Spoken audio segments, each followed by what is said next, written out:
So, di ba nga, ang kinikwento ko na sa inyo ay na hindi nga lahat ng tao naging lahat ng manunulat sikat agad. So, bakit nga ba? Bakit nga ba hirap na hirap tayo magbenta? Ako nga mismo nahihirapan ako magbenta ng mga libro. Bakit nga ba? Kasi yung binibenta natin, books, luxury kasi sila. So, anong ibig sabihin yan? Hindi ito isa sa mga pangunahing pangangailangan.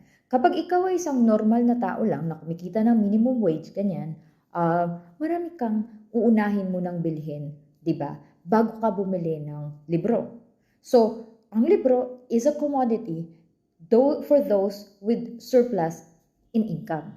So, hindi naman lahat ng tao na mga gustong makabasa sa atin ay may kakayahang bumili sa atin. At hindi naman din nila kasalanan yun. So, ang mangyayari is they would rather spend on, more important things, their basic needs. So, kailangan talaga na kung gusto mong mapabili sila, kailangan may value yung akda mo para sa kanila. Ano ang makukuha ng mga manunulat, mga mambabasa, not manunulat, ng mga mambabasa doon sa libro mo? Kasi, napakalaking desisyon kasi kapag bumili sila ng libro mo. So you have to bring value. Your book should bring value to them.